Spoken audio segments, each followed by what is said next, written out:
Elizabeth here at Petals and Parchment. Welcome to my channel. Thank you so much for joining me today. I'm so glad that you're here. Welcome. Before we get started, I'd like to go ahead and light a candle. This is just a little ritual I do each week to sort of tell my brain and nervous system that it's time to relax. So won't you join me and relax too? Now, if you've been here before, you know that I like to start off each session that we do together by taking a few deep breaths and sort of slowing ourselves down a little bit and just relaxing before we get started. So if you feel comfortable and you'd like to join me, go ahead and close your eyes for a moment and take a big deep breath in through your nose and out through your mouth. Gently exhale, feeling your shoulders soften. Welcome to your safe crafting space. Allow your thoughts to slow down and settle into your breathing as you prepare to create freely. Take another big deep breath in through your nose and exhale through your mouth. Think of something to be grateful for. Let's take one more big deep breath in through your nose and exhale slowly through your mouth, rolling your shoulders gently.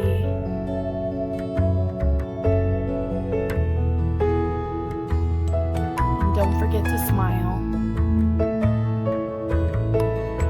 When you're ready, open your eyes and let's get started. We are in week number 3 of August, which is connection and kindness. So go ahead and take a few moments to look over the journaling prompts and see if any of them stand out to you today.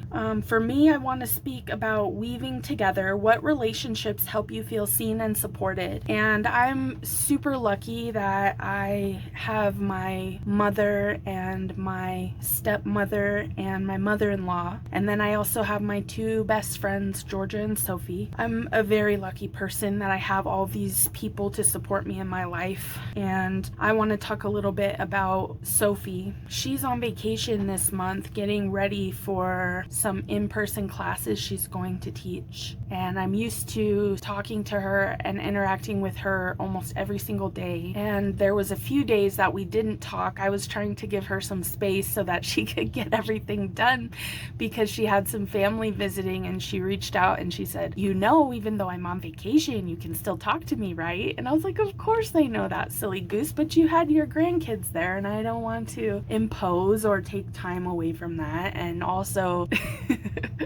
my life is like so crazy, so she could use a nice little break from all of that pandemonium that I tell her about."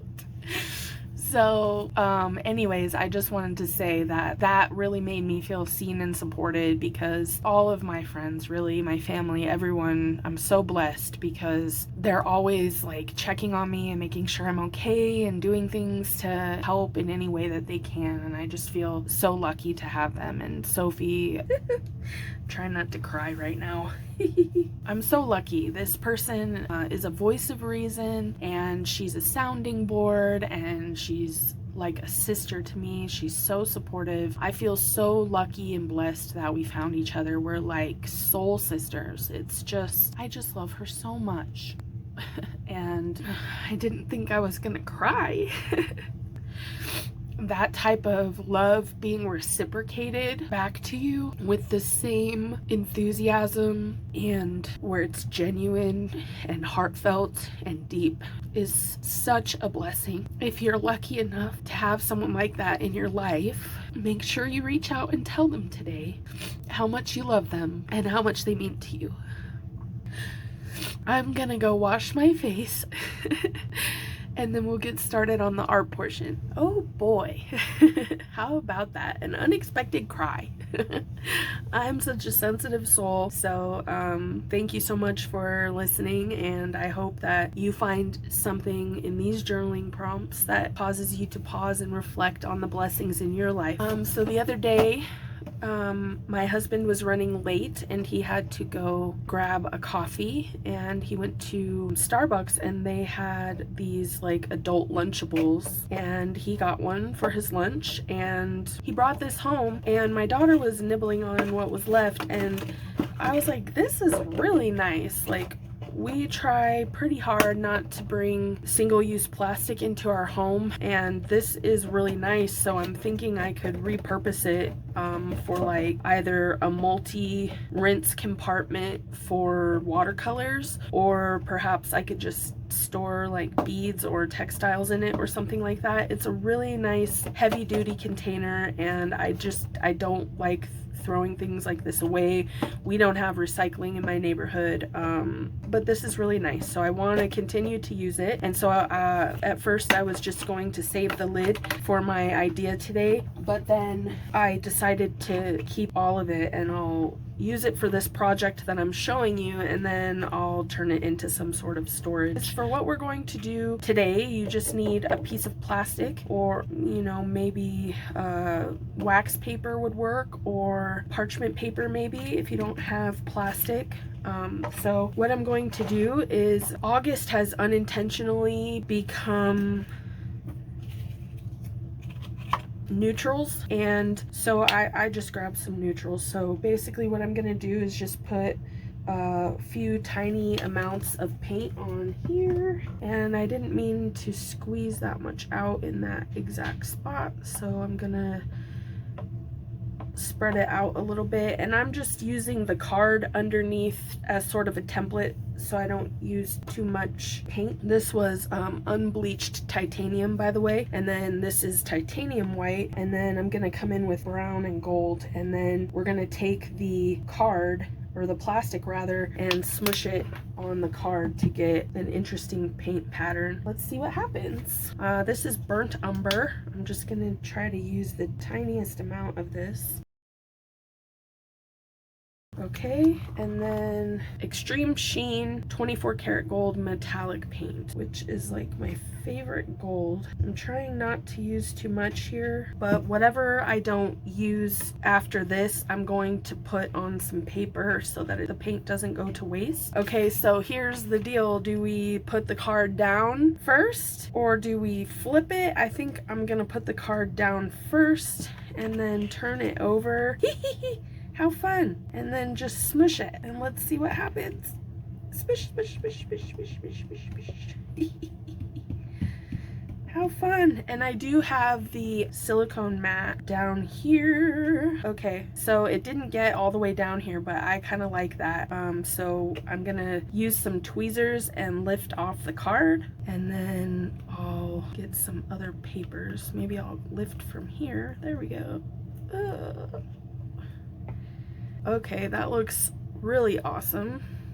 So now I have all this paint here, and I don't want this to go to waste, so I'm gonna put my card off to the side and try to flatten it. When it dries, I'll try to straighten it back out, but I don't want this paint to dry before I can use it, so I'm just gonna grab a piece of paper I have right next to me and try to pick up some of this paint on here.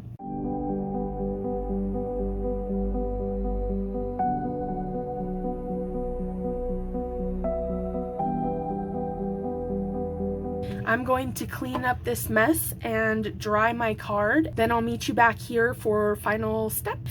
Okay, this is what the card looks like so far, and I'm very pleased with it. It looks very pretty. It's got some sort of ripples in it, some texture that I really like. So this was definitely a fun technique that I'm looking forward to trying again in the future.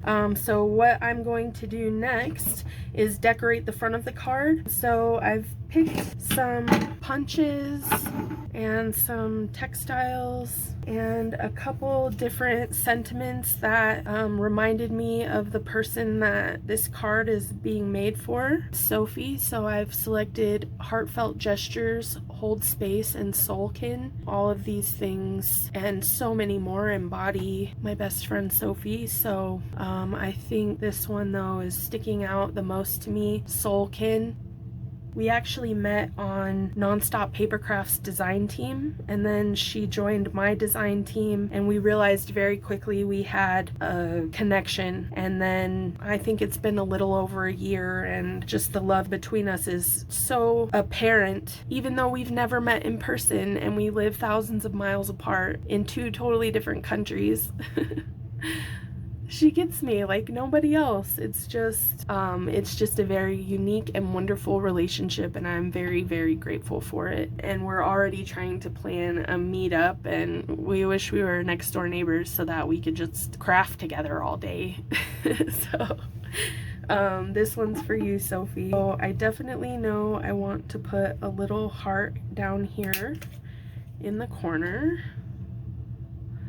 I knew I wanted to do that. And then I thought about punching holes so that I could weave some ribbon through the card. So I think I'm going to try that now. I've not used this punch for that reason before, because I want to keep them as straight as possible going across. I don't want to like angle it up or down or get them all wonky. So let's see. I'm just gonna go for it. Doesn't have to be perfect, does it? Just has to be made with love, which it certainly is when you think about someone while you're making something. Then it automatically becomes beautiful, I think. I'm going to just start in the back and weave through the front.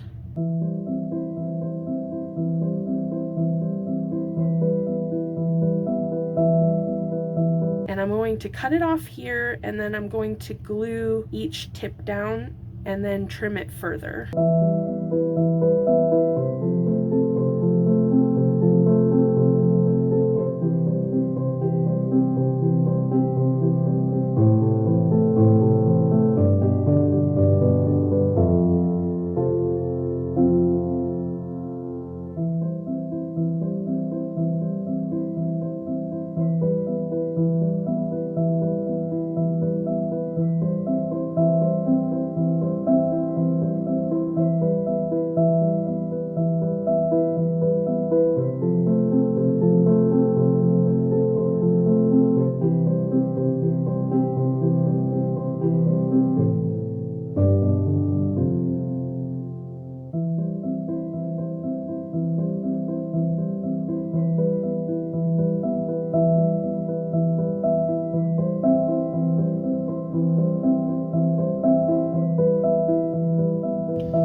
Okay, here's my completed card for Soulkin. Sophie, I love you very much. Thank you for being such an amazing person and support system and sister and best friend. I hope this time together has given you pause to reflect on the lovely people in your life.